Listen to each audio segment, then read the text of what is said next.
Ladies and gentlemen, welcome to another edition of 10 Cent Beer Night here on FifthDimensionRadio.com in Cuyahoga Falls, Ohio here.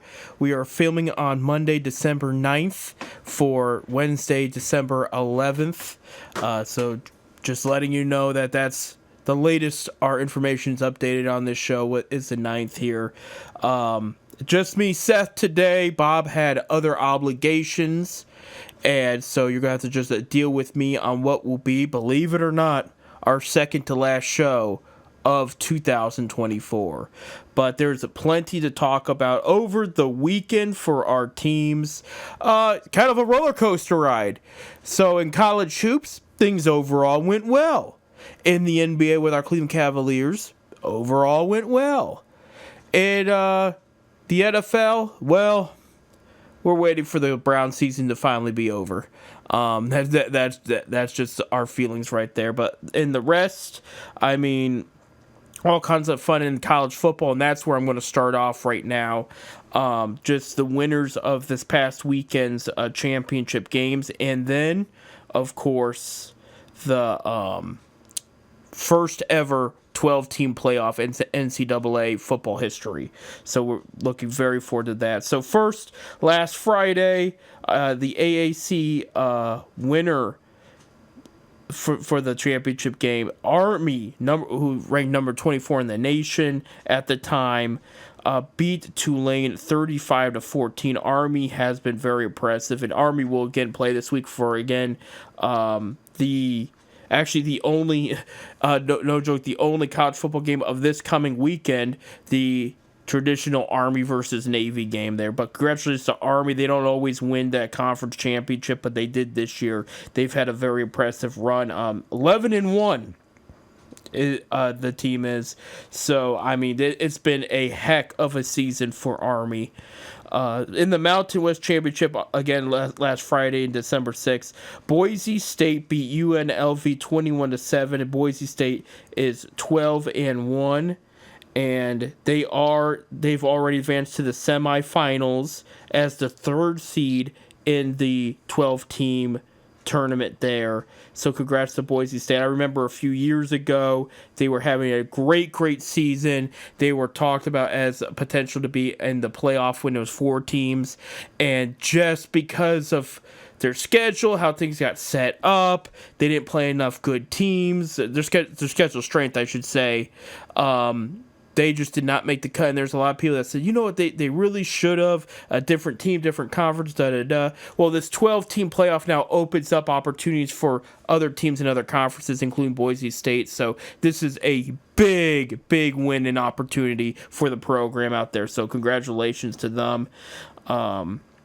In the Big 12 championship, Iowa State falls to Arizona State 45-19, and Arizona State again, will also be in the playoff bracket championship. They will be the 4th seed in the semifinals there. But a great win for Arizona State. Arizona State has always had a solid program, too, especially when it came to NFL prospects. But this year, this team's a little more special, a little bit more tougher on both sides of the ball. And I think I would not rule out a very good game, win or lose, when Arizona State finally meets their opponent there in the second round of the playoffs there. But yeah, very excellent to hear from Arizona State. I actually have some family that graduated there, which a lot of people around here in Ohio can't really say.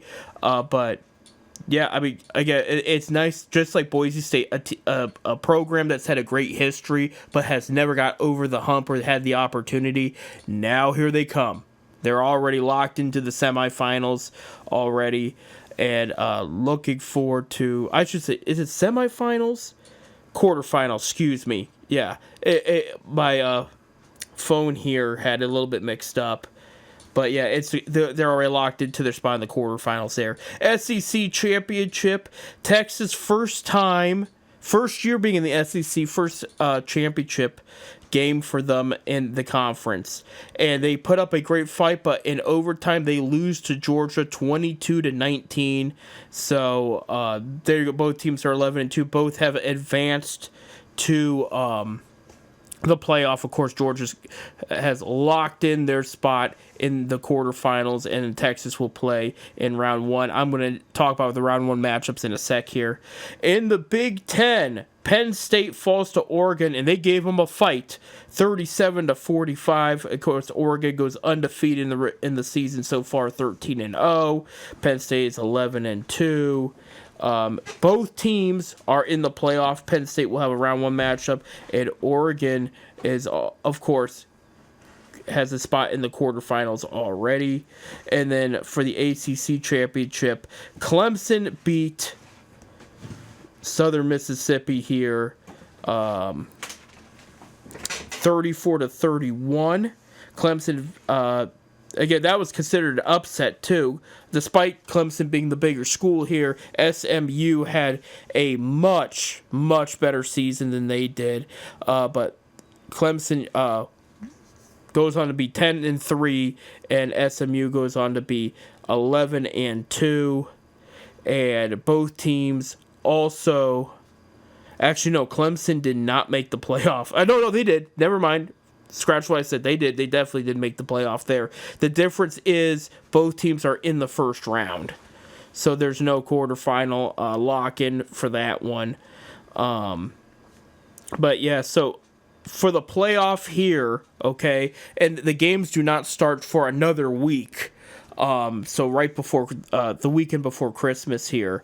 So these are going to be your matchups here going into I should say December 21st. Actually, there's one game on December 20th there, the Friday there. So first round, we're going to actually start with the Friday one. On ABC first round, Friday, December 20th, 8 p.m., number 10, Indiana, at number 7, Notre Dame. And yes, the home teams are actually going to be hosting in their home stadium. It's not like other bowl games where, you know, there's the Sugar Bowl will be hosted at this location, or the Fiesta Bowl, you know how that goes sometimes. These ones, the first round, they're actually going to, at least the first round, that I don't know about the quarterfinals and all that, but in the first round, these teams are going to be hosting, the home teams are going to be, hosting the game at their stadium. So Indiana is going to Notre Dame, which, by the way, you know, Notre Dame's in Illinois, so not that far off. So there could be a mixed crowd here. I mean, I expect mostly Notre Dame, but I think Indiana fans will make the trip out. Winner will play number 2 Georgia. So the SEC champion right there. So, and then, going into Saturday at noon on TNT, SMU versus Penn State. And winner of that game will play Boise State. And then later at 4 p.m., number 12 Clemson at number 5 Texas on TNT. Winner of that will play Arizona State. And then on ABC, 8 p.m., again, December 21st, number 9 Tennessee will be in Columbus, Ohio, to play the number 8 Ohio State University Buckeyes. And winner of that will play Oregon. So, how I feel about this one, because there has been a couple rumors coming out regarding our Ohio State Buckeyes. One, and I have a hard time believing this one, but there's some logic behind it. There's a rumor they threw the Michigan game only because had they won and then advanced to the Big Ten championship and then lost to Oregon for what would have been the second time they've lost to Oregon, they would have dropped past 12 and not been part of the playoff at all. Where in this case, they don't go to the Big Ten championship, but they locked in their spot early. Like, everybody saw this Tennessee-Ohio State matchup a week ago. Okay, it wasn't official until the championship games were played, but it was marked down. This is the likely scenario, whatever, and expect this to be the case, you know. And you think about it, and it's like, okay, best case scenario, if Ohio State would have beat Michigan, they could have beat Oregon and then had that game off, or, you know, that the first round off. But you also have that risk where if he don't make the playoff at all, then that's just a bad look with itself. And a lot of people were thinking, well, it would have been just their second loss. It would have been their second loss to Oregon, though. That's where the difference comes in. You know, if this was, let's say they beat Michigan, they would have played Washington, okay? And they would have lost to Washington, they probably still would have been in the playoff. But because this was their second matchup with Oregon, and if they would have lost again, it would have been just, they would have just dropped straight down the top 25 list right there. They probably would have dropped down to 18 or something. I'm just taking a wild guess right now, but that's the rumor is they threw that game, which I have a hard time imagining an Ohio State team throwing a Michigan game since that game is so serious. I think they just got outcoached, period. On top of that, you know, for the record, like, I love my Ohio State Buckeyes. I think Ryan Day is a solid coach. I've been very upset with the fourth straight Michigan loss. I have not handled it well as an Ohio State fan. I have, when we talk about Ryan Day, there's the good and the bad. A lot of programs would kill to have a coach like that, a guy that can recruit like that. He's also got an incredible winning record. But at the same time, his record against the top 25 is pretty solid. His record against the top 5 is not very good, but that also includes playoffs and championship. Actually, he's never been in the championship game, but the playoff teams as well. And that's why some people were worried about the Indiana matchup, because Indiana was number 5 at the time, and then they kind of blew them out, so that kind of didn't matter. But they were just mentioning, look, Ryan Day does not do good against the top 25. Okay, against the top 5. And there's the cons, you know, other than that. Not doing well against the top 5. He gets a lot of good draft prospects, especially quarterbacks, that all of a sudden after 1 year, they want to transfer. They want to get out of there. I did see Devin Brown, the second string quarterback. He's probably not the second string quarterback anymore. He entered the transfer portal. And I wish Mr. Brown the best of luck. I hope he can find somewhere where he can play and have success. Hell, I'll take him in Akron. If it came down to that, I would not be mad at all if he put on a Zips uniform, you know, if we're going to go that direction. But the issue is, you know, you look at Quinn Ewers of Texas. He originally was with Ohio State. The guy skipped his senior year of high school, for people that don't know the story, got his GED, and rode to Ohio State a year early. Well, of course, Ohio State was committed to C.J. Stroud at the time. The second string was McCord, who was with the team last year. So they weren't going to rush Ewers out there. You know, he got redshirted, and he was 17 years old, I think, at the time. Because remember, he skipped his senior year. And, you know, he got a little upset. He really was hoping to play out of the gate. So then he transferred to Texas, where, again, he waited another year, but then he got to start playing. Now Ewers is... he played the SEC championship, played well, but didn't make it. Didn't win the game. He is in this playoff now, and he's being considered as one of the top quarterback prospects to look out for NFL teams, including the Cleveland Browns. Okay, so Ohio State has other top quarterback prospects either signed on the team right now, or has made a verbal commitment to the club in a year or two, okay?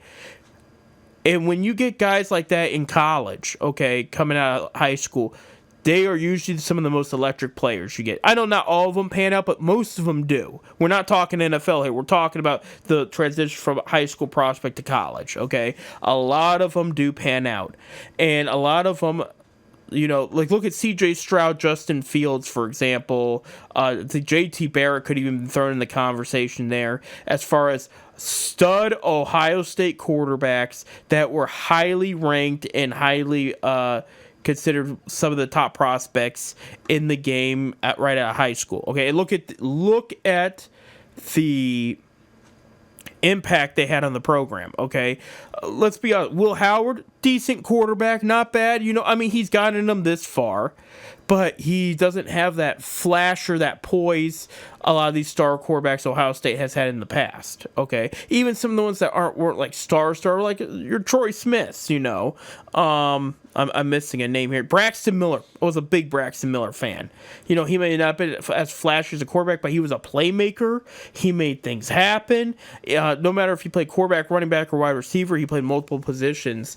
But this was a guy that got it done and moved the ball down the field, and that's what you need to do. My fear is with Day here. I bring this all up because he tends to lose those quarterback prospects and they go somewhere else and they just dominate. That's got to stop. And I get it. You don't want to bring a 17, 18-year-old in and throw them on the field right away when you're a winning program and you've got a more polished, better quarterback, higher upperclassman that is going to win you games and perform better out of the gate. I get that. But if that kid is coming in, they understand the weapons they have at Ohio State. I mean, who would not want to throw to Jeremiah Smith out of the gate? Seriously, like, you're loaded with weapons at Ohio State. Like, anything you need, you have, like, without a doubt. So if they are coming into this great situation and then they also want to leave, something's wrong here. Okay, and I do think it's got to do with the way Day handles the program, if that makes any sense. An example of what I'm talking about: Caleb Downs, the star safety for Ohio State. He was with Bama at first, transfers to Ohio State after Nick Saban retires in Alabama. Saban bumps into Caleb Downs. Okay, I may have mentioned this on the show before. A couple weeks ago, he bumps into him. They have a conversation. Caleb Downs admits, you were better prepared for big games than Ohio State ever is. That's a red flag. I get it. All right, we're also comparing Nick Saban and Ryan Day. I mean, Nick Saban's one of the best college coaches of all time. But you should always be extra prepared for the big game, no matter what level, no matter what your record is. You should be prepared. And the fact that he said that kind of gets me a little concerned. What is going on there at Ryan Day camp? Now, I like the guy. I'm down to keep him. But rumors did come out. The Chicago Bears have a vacancy. Their president of operations is a former Big Ten commissioner. He really, really likes Ryan Day. Like, really, really likes him. There's expected to be at least an interview sometime in January and February when they're looking for their new coach.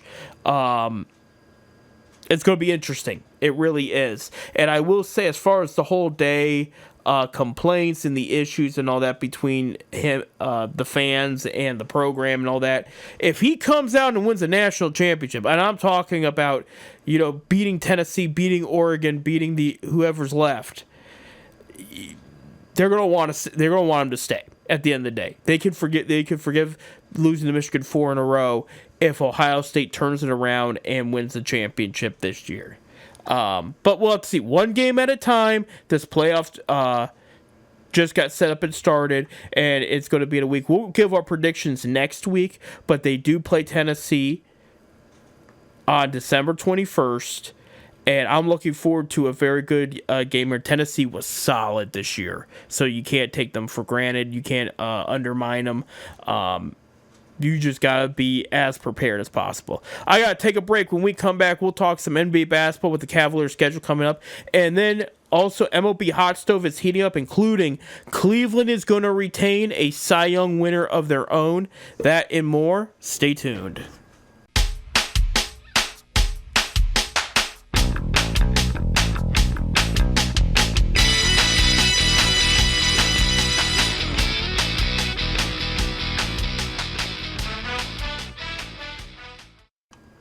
And welcome back to our second segment here on 10 Sip Beer at the official sports show of Fifth Dimension Radio.com. I'm Seth here.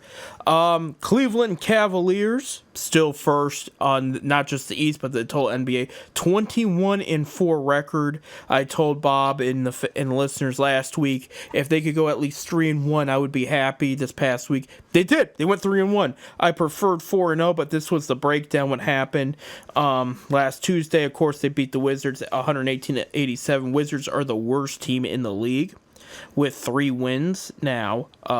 Thursday, they played the Nuggets, played them well. Got to enjoy that. I got to watch it at home. I wasn't in attendance for that one, but I was just so pleased of how well they played overall. This Nuggets team, it's not, the Nuggets record might not be what they wanted to be, but this is still one of the more physical and mentally strongest teams in the league. You know, the team that won the championship a couple years ago and still has the majority of the players from that team on the floor there. I mean, this is still a very good team to beat, and they won 126-114, and it was just a good game there. I will add, they did not make the Final Four for the NBA Cup in Vegas, which is fine. To be honest, again, I'm on the fence about that. I think it's weird. I also don't like how the NBA Cup championship does not count as a game for anything. Like, it doesn't count towards their regular season. I don't even know if I think the stats count, maybe, because it's not an official game. So it gets weird like that. So, hey, look, I just want people healthy and them to keep playing the basketball they're playing. I couldn't give a damn about the NBA Cup. Now, some of you are wondering, well, they only got 4 losses. How did they not make it? The 2 losses to the loss to the Celtics and the loss to the Hawks were NBA Cup games, and that really, really hurt them there. So again, not a big deal. If I could care even less, I would. But anyway, then Saturday they had an afternoon game in Charlotte against the Hornets, 116-102. They won that one. Charlotte played them well too. Charlotte had some key injuries and still hung in there for a while. I'm telling people, do not step over or overestimate the Hornets. Seriously, like, there's a lot of talent on that team. This year, I have them in the bubble, the playoff. What do you call it? The play-in bubble for the playoffs. The 7th, 8th, 9th, and 10th seed there. But I'm telling you, next year I have them marked down as an early. Put them down that they're going to just make the playoffs, because there's a lot of talent. I mean, they just got to stay healthy. And I mean, I personally think, and people can laugh at me all they want, Mikal Bridges, LaMelo Ball, and Brandon Miller are their own big 3. And it's a solid big 3. No, it's not flashy. It's not Garnett, Pierce, or Allen. It's not LeBron, Kyrie, and Love. But it's a solid big 3. And it's a big 3 a lot of rebuilding teams wish they had. But that's how I think. I think the Hornets are going in the right direction for once, and I think they got a lot of talent. So that was a good win for the Cavs there. Their loss came Sunday. See, it's funny. The Browns have a hard time winning anything in Pittsburgh. The Cavs have a hard time winning anything in Miami. And just last night, Sunday night's game, they lost 113-122. I think they could have played better. I think some offensive decisions making was inconsistent, just throwing up certain shots, trying to do too much with the ball.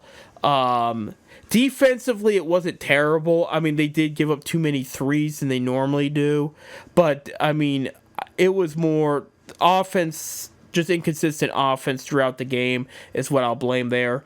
I have injury updates for the Cavs, which are all around positive. You know, in that Heat game, because in the Hornets game, Evan Mobley had his best game of his career. He had like 41 points, 10 rebounds, a few steals, a couple blocks, and whatnot.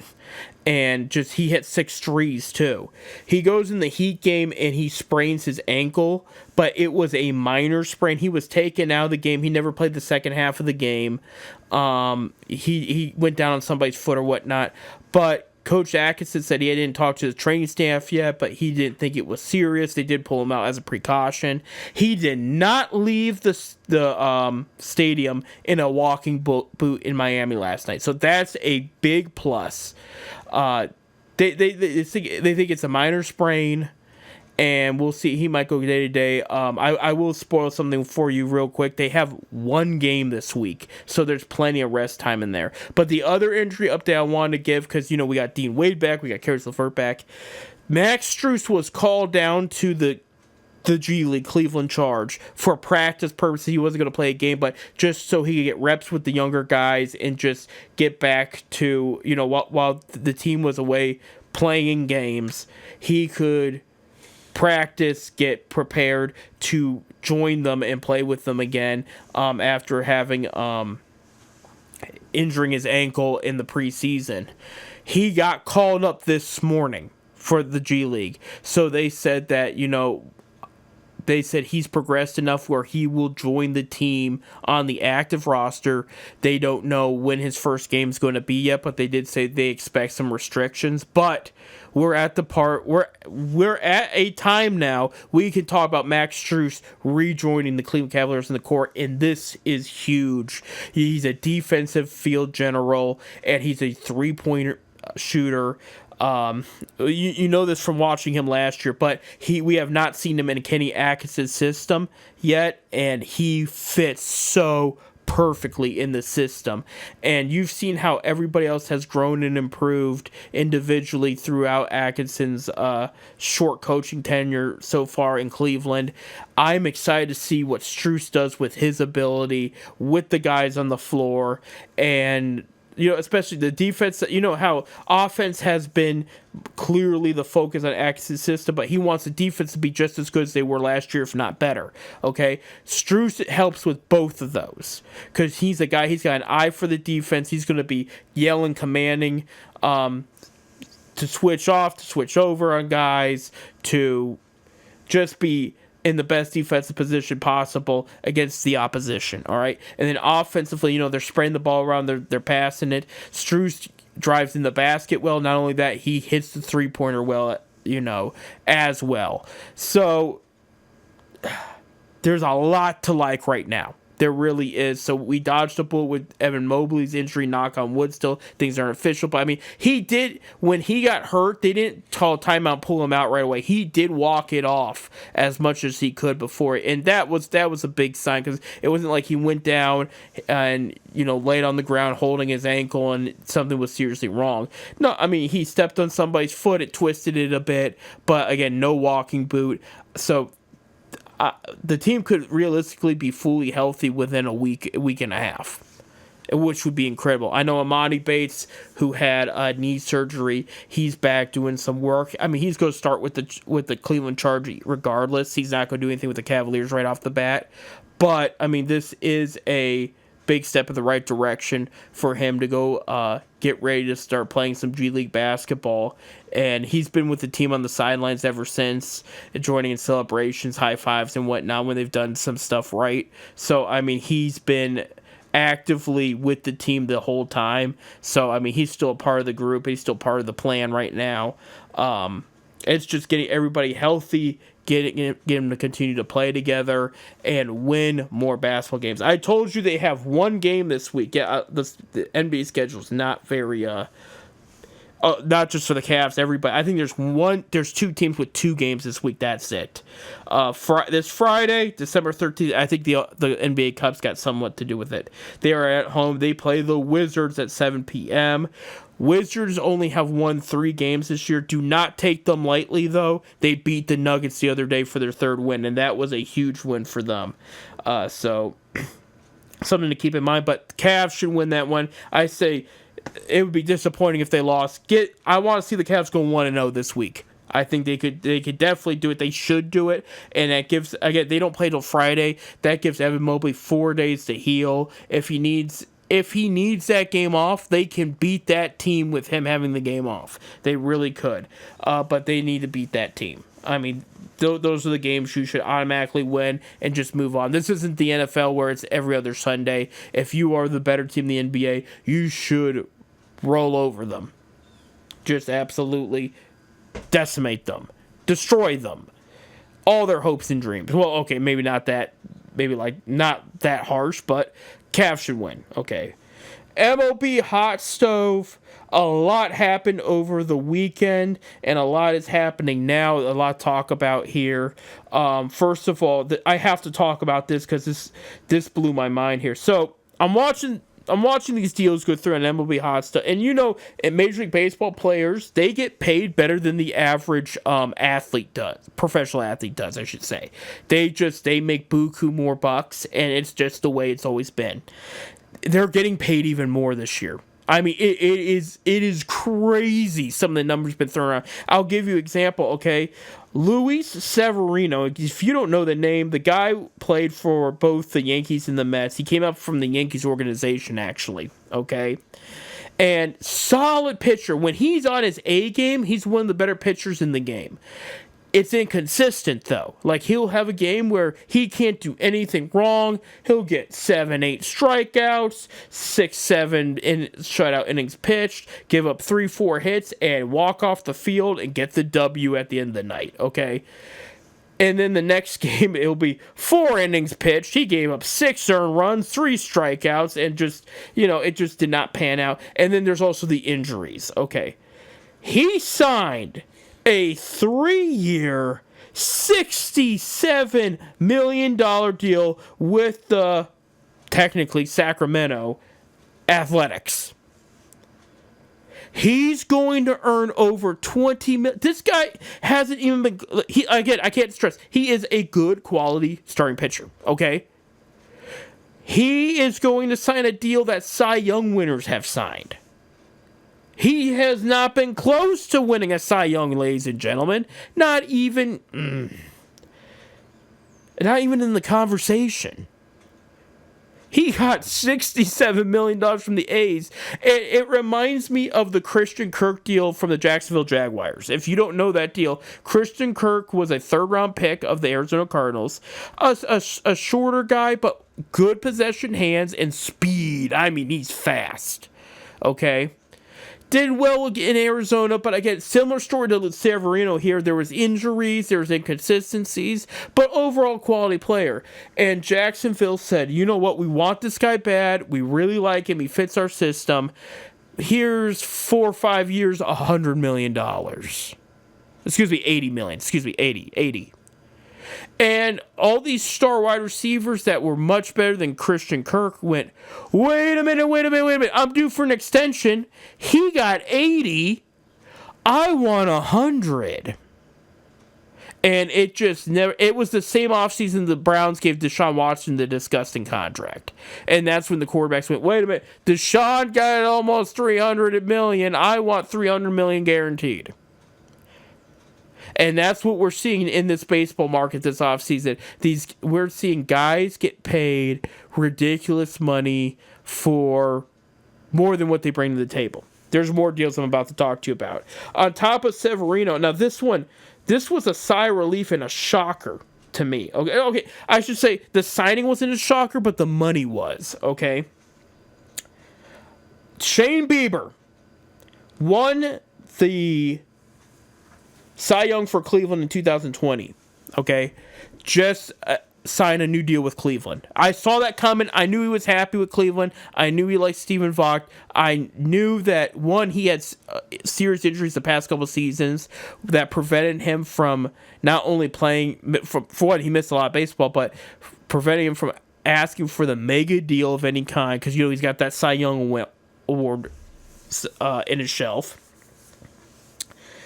And he's overall played very well. I mean, he's still an ace-type pitcher, okay? And he was showing a lot of good signs early. Like, I had him winning the Cy Young Award again this past year if he would have stayed healthy. His first couple games out of the... Oh, my gosh. I mean, he was untouchable. Signs a new deal with Cleveland, $14 million 1 year with a player option, okay, for more. I was shocked it was only $14 million. He could have asked for more. You look at what Severino got, and he has not performed even close to the level Bieber has. But Bieber took 14. Especially with... Bieber's probably going to miss some time early on in the next season. But he will be back eventually. Hopefully. But he did resign. So it's a big deal on multiple levels. Dolan keeps a Cy Young winner for once. And he did turn down, by the way, less money to stay in Cleveland. That did come out. There was other teams that offered him more, and he turned that down. But still, wow. He definitely spoiled the Guardians there. Mets signed Clay Holmes, who was the Yankees closer a couple of years ago, to a 3-year, $38 million deal. So right there, that's about a little over $12 million a year. And he's going to be a starter again. He's going to be a starter for the Mets. All right. Because he was in the pen the past few years. So that's going to be a change into his career for sure. Orioles signed Tyler O'Neill to a 3-year, $49.5 million deal. He was with the Red Sox last year. 241 average, 31 home runs, and 61 RBIs.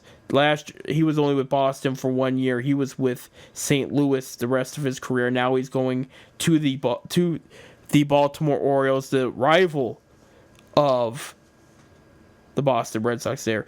Big deal. Giants signed Willie Adams, the top infielder of the free agency, to a 7-year, $182 million deal. He's shortstop. He'll be their new shortstop there. Solid shortstop, started with Tampa Bay, got traded to the Milwaukee. He's been there the past couple of years. He's not a guy you look at and say, oh, he's going to be an all-star for sure next year. But he has the potential to be that guy, but we just haven't consistently seen it. Has he ever been an all-star? Let me see here. No, never. He's never... I mean, he's hit over 30 home runs a couple times, but he's never been an all-star. Yeah, I mean, his average... His career average is 248. So there's some inconsistency with his bat, but he is an overall very talented player. I'm about out of time for the second segment, so I'll bring it up in the third. But there was a mega deal that was signed in baseball we're going to talk about, and more examples of these guys are getting paid way more than they're worth. So we'll talk about that more when I come back. That and my NFL predictions for what will be week 15. Hard to believe. Goodness gracious. Browns bring in the Super Bowl champions, will come into Cleveland this coming weekend. I'll tell you how that's going to go, even if I don't want to. Coming up. So stay tuned, and I'll be right back.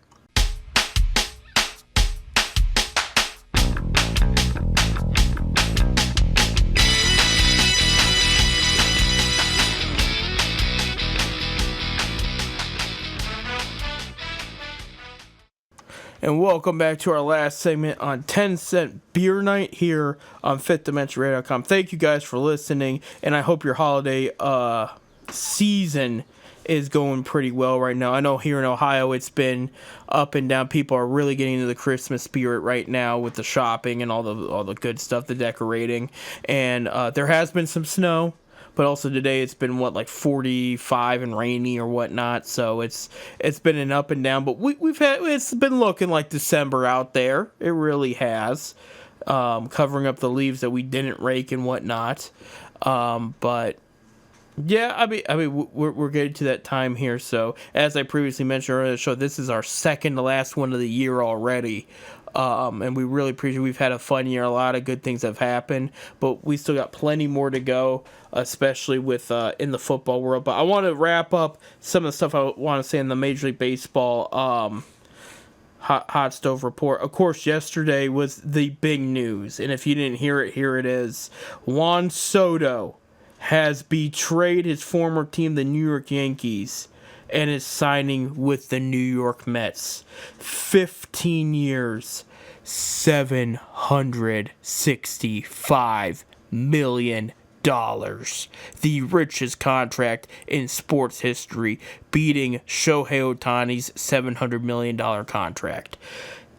Alone, get this, full salaries from their first contracts to their last.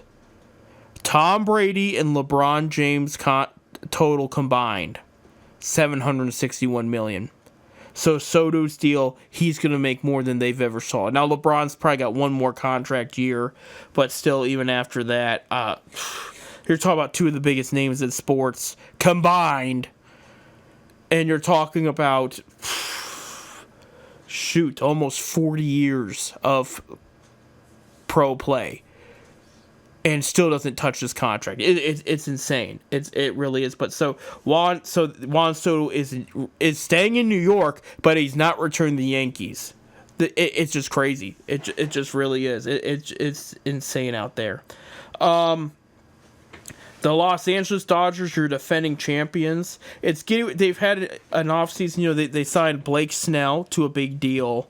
They weren't going to do a whole lot of new names, but they did make a couple moves here. First, they re-signed Blake Treinen, their relief pitcher, their setup man, who actually closed the World Series game out, Game 5, to a 2-year, $22 million deal. One of the better relievers in the game. And then they signed, this is an outfielder they're probably going to utilize off the bench, Michael Conforto, a solid ball player. 1 year, $17 million. This is not a guy that's going to play every day, mind you. He is going to play. This guy, he's got a solid bat. He's a solid fielder. He's an overall just good outfielder. But he's just, again, it's a 1 year deal, but he got $17 million to just sign with them. So that's going to be interesting. As far as Teoscar Hernandez is concerned, the guy that was huge for the Dodgers this past year, coming off a 1 year deal, they said that he's reportedly facing a gap in negotiations with LA. Okay. It's rumored Red Sox and Yankees are going to go after him hard, and Yankees may go after him harder just because, one, Dodgers beat them in the World Series, including Hernandez had a hand in that. Two, they just lost Juan Soto. So this is the next best thing. I mean, people have compared Hernandez to Manny Ramirez, for example. I mean, this is a good right-handed power hitter. But, yeah, apparently Hernandez wants a little bit more than the Dodgers were originally willing to give, which is interesting because he turned down a 1 year, $21 million option. So I don't know what he's asking for. But here's it. If you want to hear some Cleveland news outside of the Shane Bieber thing, they have early last week, they put Josh Naylor and Lane Thomas names on the trade block. Josh Naylor, to explain, he's due for a new contract soon. They do not want to pay it. They just don't feel he's worth it. I'll be honest with you. His average and power numbers have gone up, but it's also not as consistent. He kind of dipped in the playoffs. This is a guy, he's a good ball player, but they're afraid he's going to ask for a lot more. And I do know for a fact they want to extend Stephen Kwan, and we're talking about a $100 million contract there. They were asking for 82 years ago, him and his age, when they're talking extensions, and it never really happened. They were asking for about 4 or 5 years, $80 million. Kwan has achieved so much more since then that he's probably going to be asking for upwards of 100 at this point. So that's the excuse with Josh Naylor. Lane Thomas, who they got from the Nationals, I am shocked this name is coming up. I thought for sure they would keep him for a few more years, especially with the deal they got him. So this is interesting. But within the past 24 hours, okay, more has surfaced regarding those trade talks. The Cincinnati Reds, who's hired Tito Francona as their new manager about a month or so ago, probably about 2 months ago, technically, are talks with Cleveland for both Naylor and Thomas. So they want to hook him up with his former player. He coached Naylor when he was in Cleveland. And with a power/speed threat in Lane Thomas. Outfield. I should say upgrade the core outfield. Because if you look at the Reds, they have a loaded infield. But if they could add a designated hitter bat in Naylor and another outfield bat in Lane Thomas, I mean, Reds hitting lineup's going to be much, much better in that way. It depends what they're going to give up here. The Cincinnati Enquirer reported it here.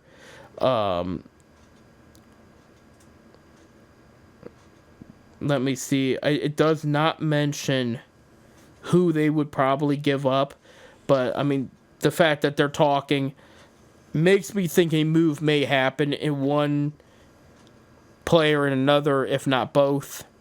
So it's going to be interesting. It really is. NFL predictions, week 14, I overall did well. While I'm talking about this, I do not know the result of the Monday night game between the Cincinnati Bengals and the Dallas Cowboys. I do know the Simpsons are going to broadcast that one. No joke, on Disney Plus. So they're going to have the Simpsons do it. If you want to see a weird, unique experience, go ahead. And both me and Bob picked the Bengals in that one. He may pick the Cowboys, but I picked the Bengals in that one. I can't remember. But so we go to week 15. Okay, in the playoff race so far, Kansas City and Buffalo for the AFC have locked in their spots in the playoffs. Detroit and Philly locked in for the NFC. So, and the rest is still up for grabs. Cleveland was officially eliminated yesterday. I thought they were eliminated the last game, but no, it was yesterday's game. They were officially eliminated there. So, in the end, this is how crazy it is. The 3-10 Carolina Panthers are still mathematically eligible for the playoffs. Crazy. But, like, again, it's one of those things, one loss and forget about it. They could actually even win out and miss still. But they still have a chance if they win out, so. Excuse me, anyway. No bye week teams this week. We do have a double Monday night game I got to warn you about. But first, for week 15, Thursday, December 12th on Amazon Network, 8:15 p.m., we have the Los Angeles Rams at the San Francisco 49ers. Both teams coming off a good wins there. The Rams beat the Bills in a great game. They played awesome. And that was in LA. San Francisco beat up the Bears there. I actually did have the Bears win in that game, if you can remember. Bears did not show up. San Francisco looked good, though. San Francisco is favored by 2.5 points in San Francisco. However, I am taking the Rams. The Rams are just the better team here. They are the healthier team here, and they just look very, very good. I know these two teams cannot stand the sight of each other, but I have the Rams winning in San Francisco. And that's how I think it's going to end up there. Sunday, December 15th, 1 p.m. on CBS, the Kansas City Chiefs just clinched their playoff berth with the win versus the Chargers, are going to Cleveland to play the Browns, who are coming off 2 losses in a row. Kansas City is 5.5 points favorites. Kansas City's going to win this game. All right, long story short. I do see it. I was telling producer Bob off air, I do see a scenario where by halftime, the game is still pretty close like it was with Pittsburgh over the weekend. But I think in the second half, Kansas City's just going to break away and it's going to look ugly after that.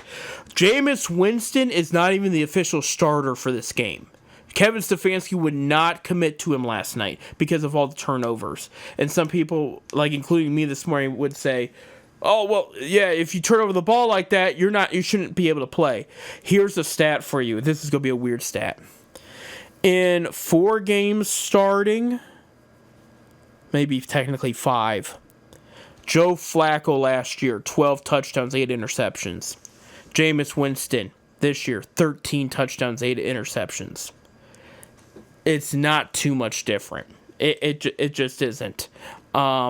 I think the difference is Flacco had a really bad game in one of those where his interception total kind of jumped a little bit, where Winston is doing it in every game. And I warned people when they brought him in. I said, guy's got a fantastic arm, okay? But his vision and his decision-making are just terrible. Just absolutely terrible. His arm is great, accuracy and power. Accuracy is there inconsistently, but for I would say 60-40. 60% of the time he hits it. But he doesn't read defense well. It's just a whole mess. I question if they should bring it back. But will Taylor be there in Cleveland or not? I don't know. I just threw that out there because Bob would probably want me to. I got Chiefs winning that one, though, ladies and gentlemen. It's going to be a bad one there. I mean, Cleveland's having field goal problems, too. It's just not going to be good. Take it or leave it. If they pull off the upset, that'd be a big deal. I'm shocked Kansas City's only favored by 5.5, and it might be just because Cleveland's at home. But 1 p.m. on Fox, you have the Dallas Cowboys at the Carolina Panthers. Panthers favored by 2 in Carolina. I'm going to take Carolina. I was watching a bit of the Carolina game yesterday. They lost to the Eagles by 6. I thought overall, because the Eagles, they're on fire. They're one of the better teams in the league. I thought overall Carolina played very well. I think they're at home, and with Dallas and their injuries, I think Carolina could edge them out. Give me Carolina by 3. I'm dead serious. Book it. I got the Panthers winning by 3 there. 1 p.m. on CBS, we got the Miami Dolphins coming off a win against the New York Jets, eliminating the Jets from playoff contention. And then you got the Houston Texans coming off a bye week there. And we're in Houston on CBS. Houston is favored by 3 points. Give me Houston by a touchdown, plus 7 points, touchdown, extra point. Miami's been playing better of late, but Houston, I think at home with the better defense, I just think they're going to be the better team at the end of the day. Give me Houston by 7 there. 1 p.m. on Fox, New York Jets at the Jacksonville Jaguars. Jets are 3 points favored going into Jacksonville. I'm going to agree. Give me Jets by 5. A weird score. But I think Jets just have a little bit more to offer than Jacksonville this time, especially how banged up Jacksonville's roster is. And I think Jets want to end on the highest note possible before they get a whole new front office and head coaching staff and maybe even get rid of Aaron Rodgers, who knows. But I just think the Jets are the better team here. Give me them by 5. And I'm shocked that one's on Fox because that's 2 AFC teams. But, yeah, I just think this Jacksonville team is just hard to watch. I thought they would put up a better fight yesterday in their game against Tennessee. They won. No, excuse me. They did win, but they didn't play very well. So, yeah, Jacksonville's coming off a win there. But I think Jets are just the better team here. 1 p.m. on Fox, Washington Commanders at the New Orleans Saints. And Washington is favored by 7.5 points. Okay, Washington coming off a bye week. And Saints coming off a win against the Giants. It took a blocked field goal to win that game. Give me Washington. Make that Saints interim coach scream his head off. I don't care. Washington's just a better team here. Give me Washington by 13 points. I think they're going to have an overall good game. Washington's just been fun to watch this year, and I think Saints with them rebuilding, even at home, it's going to be a tough one for them. 1 p.m. on CBS, Baltimore Ravens coming off of a bye week here are going against the New York Giants, who I just mentioned lost to the Saints. Baltimore's favored by 14.5 points. Give me Baltimore by 26. I think this is going to be a slaughterhouse here. I'm just not sold on the Giants here. Drew Lock didn't play bad last game, but there's just so much not going on in New York right now, and Baltimore's got a lot to play for. Just give me Baltimore here. 1 p.m. on Fox, Cincinnati Bengals, who are playing tonight as I'm recording this against the Cowboys, and they'll be at Tennessee Titans, who just lost to Jacksonville there. Tennessee's head coach is the former offense coordinator for the Bengals, so this is a game Tennessee's going to come out, I think, play a little bit better than anticipated just because of that. Cincinnati's favored by 5. Give me Cincinnati by 13. Okay, I think Cincinnati's going to win this game here, and I think Tennessee will put up overall a decent fight throughout the game, but Cincinnati's going to break away at some point and just take the lead and never turn back. But again, yeah, Tennessee's got a lot to work on in the offseason for next year. Cincinnati, however, they got the pieces to just dominate this team this weekend, so that I'm going with Cincinnati here, which if I'm correct and they win tonight and they win next week, they would have 7 wins by then and really climbing up the AFC North ladder there. 4:25 p.m. on CBS, the New England Patriots at the Arizona Cardinals. New England coming off a bye week. Cardinals coming off a loss to the Seahawks. I did call that one. We're in Arizona. They're favored by 6.5 points. Give me Arizona by 17. I have a good feeling about this one. I think they're just a way better team, and they're going to show it in front of their fans and beat up New England there. 4:25 p.m. on CBS, Indianapolis Colts at the Denver Broncos. Both Broncos and Colts coming off a bye week there. Broncos favored by 4. Give me the Broncos by 6. I do think they're just a better overall team. Better, especially on the defensive side of things. And offensive side, you got 2 young quarterbacks going at it. I just think that Denver at home, the better defense. I think they have that one. 4:25 p.m. on CBS. This is going to be the game of the week here. Buffalo Bills, coming off a loss from the Rams, take on the Detroit Lions, who are coming off a Thursday night victory against Green Bay, who has clinched their playoffs position. We're in Detroit, and Detroit's favored by 2 points. Give me Detroit by 3. I am going with Detroit there. I'm looking at both these teams. This is going to be a shootout. I got Detroit with a game-winning field goal at home.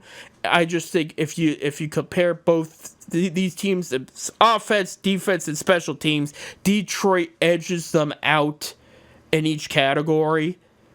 And but Buffalo is going to give them a run for their money at the same time. But give me Detroit by 3. 4:25 p.m. on Fox, Tampa Bay Buccaneers coming off a win against the Las Vegas Raiders. Played very well in that one. Are going up against the LA Chargers, who just took a last-second field goal to lose against the Kansas City Chiefs. Chiefs hit the game-winning field goal, not that the Chargers missed. I worded that pretty weird. This is going to be a good game here. Chargers are favored by 3. Give me Chargers by 9. I just think you're in LA. I think Chargers are overall the better team. Tampa Bay is playing better of late, but I just think with the injuries and everything, Chargers are the healthier, better team, and I think they're going to be a little bit better prepared in this matchup here. And Baker has not done very well against the Chargers in the past, so I'm going to go with LA on this one. 4:25 p.m. on Fox. We got the Battle of Pennsylvania here. The Pittsburgh Steelers coming off a win against Cleveland will be at Philadelphia, who's coming off a win against North Carolina. Philly is 5-point favorites. Give me Philly by 12. I think this is what Philly is going to show that they are the real deal in the NFC next to Detroit in this game here. I think Philly is. Pittsburgh's got a good team without a doubt. They have 10 wins this year. But my issue is Pittsburgh defensive back unit is not the greatest. Jalen Hurts is going to take advantage of that. In the run game, if you get it going against Pittsburgh, there's a way to overcome their front 7. Saquon's going to take advantage of that. Pittsburgh offense can be very predictable if you're not careful, though, because sometimes they'll open up a big play with this Art Smith called offense. Philly's going to be prepared for that. They're just a good defensive unit. Again, Philly by 12. That's what I'm going with there. 8:20 p.m. on NBC, waiting all day for a Sunday night. Green Bay Packers coming off a loss against the Detroit Lions last Thursday. We'll go up against Seattle Seahawks in Seattle, who are coming off a win against Arizona. Green Bay's favored by 3. Give me Green Bay by 6. And this is going to be a good game throughout until the end. Seattle's a little underrated. Their defense is very good, but Green Bay is solid on both sides of the ball here. I like the way both teams have been playing of late, but I think Green Bay's just got the better offense at the end of the day, which is going to overcome. One of those offenses is going to break and have a good drive or two, which is going to change the game, and I think that's what Green Bay is going to do. Monday night, we have 2 games, 8 p.m. on ABC. Chicago Bears coming off a loss against San Francisco 49ers will go up against Minnesota Vikings, who are coming off a win, going 12-1 against, who did they play here? Oh, Atlanta. I mean, they won big too.